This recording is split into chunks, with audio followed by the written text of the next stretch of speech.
জনাব তারেক রহমান এই পরিবারের যে ছেলেটি আছে আব্দুল্লাহ, ওর লেখাপড়ার দায়িত্ব নিয়েছেন। এই দুর্ঘটনার পরে এই যে উঠানে আপনারা এসেছেন, এখানে যার বাড়ি উনি ছিলেন হচ্ছে আপনার ওই মেলস্টোন স্কুলের দফতরি, তাই না? দফতরি। এই পরিবারটি নিভৃতে কাঁদছিলেন। এই পরিবারটা কি মনে হয় আমরা প্রথম দেখতে এসেছি, এর আগে কেউ আসেনি। অনলাইনে এরকম একটি ছোট নিউজ হয়েছিল, এই নিউজটা আমাদের ভারপ্রাপ্ত চেয়ারম্যান জনাব তারেক রহমান দেখার পরে আমাদের আজকের যে প্রধান অতিথি আছেন আমাদের প্রিয় বড় ভাই বিএনপির প্রথম যুগ্ম মহাসচিব রিজভী ভাই, ওনাকে নির্দেশ দেন এবং রিজভী ভাই আমাকে ফোন দিয়ে আমরা দুজনে আলোচনা করে আজকে আমাদের এখানে আসা। এই পরিবারটি যখন কেউ দেখছিলেন না, তখন জনাব তারেক রহমান আমাদের পাঠিয়েছেন। আজকে এখানে আমরা এসেছি।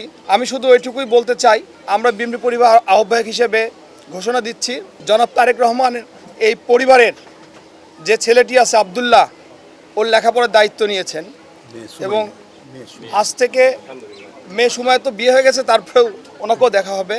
মানে এই পরিবারে যার শিক্ষা বিয়ে হয়ে গেছে, ওর যেন শিক্ষা কোনো ব্যাঘাত না ঘটে, এই জন্য আমরা বিএনপি পরিবার দেখভাল করবে এবং জনাব তারেক রহমান ওর লেখাপড়ার দায়িত্ব আজ থেকে নিয়েছেন এবং ও যতদিন পর্যন্ত চাকরি বাকরি না পাবে, ততদিন পর্যন্ত লেখাপড়া করবে, ততদিন পর্যন্ত জনাব তারেক রহমান ওর পাশে থাকবে, পরিবারের পাশে থাকবে ইনশাল্লাহ। আমাদের প্রিয় নেতা বিএনপির ভারপ্রাপ্ত চেয়ারম্যান জনাব তারেক রহমানের নির্দেশে এবং তিনিই প্রথম যে সংবাদটির কথা রুম্মন বলেছে, সেই সংবাদটি তিনি পান এবং আমাদেরকে নির্দেশ দিয়েছেন এই পরিবারের সাথে যুক্ত হওয়ার জন্য, এই পরিবারের খোঁজ খবর নেওয়ার জন্য।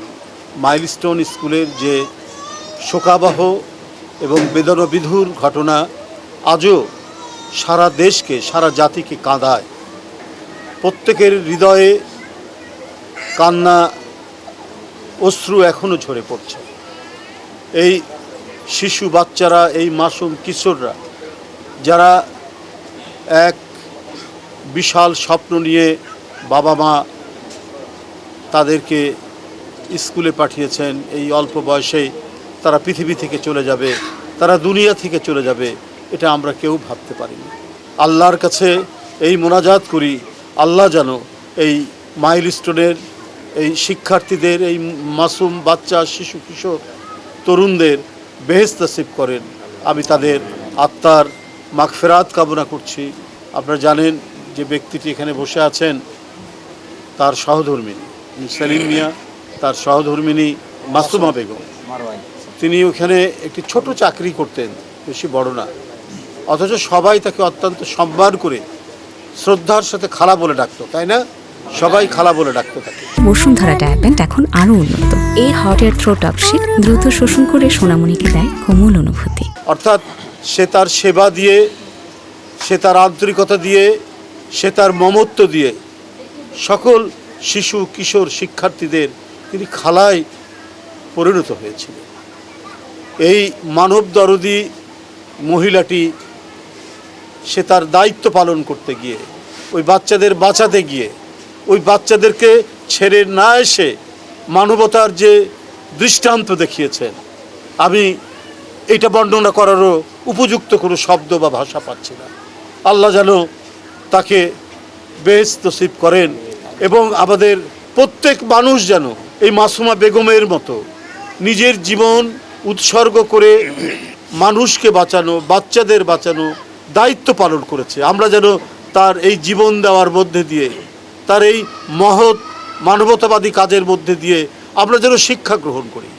আমরা আমাদের দলের পক্ষ থেকে, বাংলাদেশ জাতীয়তাবাদী দলের পক্ষ থেকে, আমরা বিএনপি পরিবারের পক্ষ থেকে এবং আমাদের প্রিয় নেতা যিনি আমাদেরকে পাঠিয়েছেন, আমাদের বিএনপির ভারপ্রাপ্ত চেয়ারম্যানের পক্ষ থেকে, এবং যিনি হলেন আমাদের গণতন্ত্র পুনরুদ্ধার, আমাদের সংগ্রাম, আমাদের বিপ্লবের মূল যিনি প্রেরণা, আমাদের দেশনেত্রী বেগম খালেদা জিয়ার পক্ষ থেকে আমরা এই পরিবারকে সমবেদনা জানাচ্ছি, গভীর সহানুভূতি জানাচ্ছি। যেভাবে অঙ্গীকার ব্যক্ত করেছে আমরা সবসময় এই পরিবারের পাশে থাকব, আমরা নিশ্চয়ই সেই দায়িত্ব পালন করে যাব। পাশাপাশি আমি অন্তর্বর্তীকালীন সরকারের প্রধান ডক্টর মোহাম্মদ ইউনূস সাহেবকে আমি ধন্যবাদ জানাই যে জনগণের দাবি মানুষের আকাঙ্ক্ষা, সেই আকাঙ্ক্ষাকে তিনি ধারণ করে তিনি রমজানের পূর্বেই নির্বাচন ঘোষণা করেছেন। আমি মনে করি তিনি শুধু রাজনৈতিক দল নয়, জন আকাঙ্ক্ষার প্রতি শ্রদ্ধা জানিয়ে তিনি এই ঘোষণাটা দিয়েছেন। আমরা যেটা খবরের কাগজে দেখেছি, নির্বাচন কমিশনকে প্রধান উপদেষ্টার কার্যালয় থেকে চিঠিও দেওয়া হয়েছে যে অতি শীঘ্র শিডিউল ঘোষণা করা এবং নির্বাচনী কাজকর্ম শুরু করা। আমরা মনে করি যে অন্তর্বর্তীকালীন সরকার একটি নিরপেক্ষ সরকার, একটি গণতন্ত্র উত্তরণের জন্য একটি প্রস্তুতিমূলক সরকার, বিপ্লবী সরকার, এবং এই সরকার সমস্ত জন আকাঙ্ক্ষাকে ধারণ করবেন। এটাই হচ্ছে মূল কথা, এটাই মোদ্দা কথা। হাতে তুলে দিচ্ছি আমরা বিএনপি পরিবারের পক্ষ থেকে এবং ভারপ্রাপ্ত চেয়ারম্যানের পক্ষ থেকে। তারেক রহমানের অনেক ধন্যবাদ জানাইলাম। তো এত বড় একটা অনুষ্ঠান, মানে তারেক রহমানের পক্ষ থেকে আমি সবারই ধন্যবাদ। বিভিন্ন নেতৃবৃন্দ, রেজবি সাহেব স্যারে আসছে, এটাও অনেক ধন্যবাদ। মানে আমি একটা সাধারণ কর্মকর্তা খাই, আমার ছেলে মেয়ের পাশে যত রাষ্ট্র থাকে, আমার সন্তানের যত তারেক রহমান স্যারের দায়িত্ব নেয় বা স্যাররা আসে, সবাই আসে, নেতৃবৃন্দ সবার কাছে আমার অনেক কৃতজ্ঞতা জানাই যে আমরা এই সময় দূর সময় যেত আমার স্যাররা আমার সবাই সাপোর্ট দিছে। আমার সন্তানের লেখাপড়ার দায়িত্ব যেতে রাষ্ট্রের কাছে আমি জানতে চাই, সবাই আমি বলতে চাই, মানে আমি মানসিক দিয়া ভাঙ্গা, আমি সাংবাদিকের সামনে যে কথা বলবো আমার শরীর চলে না। আমি খুবই মানে অসুস্থ করা দিন ধইরা মাটি চুরি দেওয়ার পরে, ওনার পুরা লাশ দেখার পরে আমি যে দুনিয়াতে বাইসে আছি আমার সন্তান দুইটা লয়ে, এটাই অনেক অনেক আল্লাহর কাছে হাজার হাজার ধন্যবাদ।